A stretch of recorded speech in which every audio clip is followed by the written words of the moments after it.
आज हम बात करेंगे सर्वाइकल कैंसर की, जो भारत में तेजी से पांव पसार रहा है। आज का ये वीडियो महिलाओं को जरूर देखना चाहिए कि कैसे ये बीमारी महामारी का रूप ले रही है।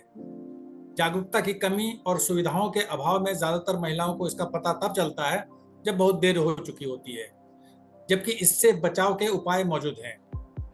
आपको ये जानकर आश्चर्य और दुख होगा कि दुनिया भर में सर्वाइकल कैंसर के मामलों में भारत का स्थान काफी ऊपर है। ग्रामीण इलाकों की हालत ज्यादा खराब है, जहां स्वास्थ्य सुविधाओं की कमी है और लोगों में जागरूकता भी कम है। भारत में हर साल कैंसर से होने वाली मौतों में कैंसर से मौत का मामला काफी है। इसकी सबसे बड़ी वजह है बीमारी का देर से डायग्नोस होना और गांवों और कस्बों में इसकी सुविधा उपलब्ध नहीं होना। हालांकि सरकार की ओर से इसके लिए काफी प्रयास किए जा रहे हैं। नेशनल कैंसर कंट्रोल प्रोग्राम के माध्यम से एचपीवी टेस्टिंग द्वारा स्क्रीनिंग प्रोग्राम चलाए जा रहे हैं। सरकार ने एचपीवी वैक्सीनेशन को पब्लिक हेल्थ प्रोग्राम में शामिल कर प्रिवेंशन पर विशेष ध्यान दिया है, पर जागरूकता की कमी के कारण ज्यादातर सफलता नहीं मिल पाई है। हम सबको मिलकर इसके लिए काम करना होगा। इसी कड़ी में आज हमने इस विषय को चुना है ताकि ज्यादा से ज्यादा लोग, खासकर महिलाओं को यह बता सकें कि थोड़ी सी सावधानी कैसे एक जानलेवा बीमारी को हरा सकती है। आप इसे ज्यादा से ज्यादा लोगों तक पहुंचाकर करोड़ों महिलाओं को सर्वाइकल कैंसर के प्रति जागरूक कर सकते हैं। इस खतरनाक बीमारी के कारण निदान और बचाव के सभी पहलुओं की जानकारी देने के लिए आज हमने आमंत्रित किया है डॉक्टर सुनीला गर्ग को। Doctor Sunila Garg Maulana Azad medical college और इससे जुड़े अस्पतालों में डायरेक्टर, प्रोफेसर और head of department community medicine है। डॉक्टर गर्ग भारत सरकार के national institute of health and family welfare की एडवाइजरी कमेटी की चेयरपर्सन भी है। पहले तो ये बताइए कि ये सर्वाइकल कैंसर क्या है। पहले तो धन्यवाद किशोर जी, ये बहुत ही इम्पोर्टेंट मुद्दा है जिसके ऊपर चर्चा की लगातार जरूरत है। मैं कहना चाहूंगी, आपने बहुत इम्पोर्टेंट प्रश्न पूछा कि सर्वाइकल कैंसर क्या है।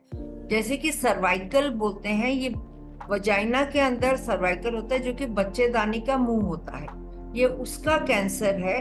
और अगर मुंह के बिल्कुल आप बाहर की तरफ होता है तो उसको स्क्वामस सेल कार्सिनोमा बोलते हैं, और अंदर की तरफ होता है तो उसको एडिनोमा कार्सिनोमा बोलते हैं। और ये भी जानने की जरूरत है हमारी महिलाओं को, चाहे वो ग्रामीण महिलाएं हैं चाहे वो शहरी महिलाएं हैं, जागरूकता के अभाव में ये कैंसर काफी लेट डिटेक्ट होता है।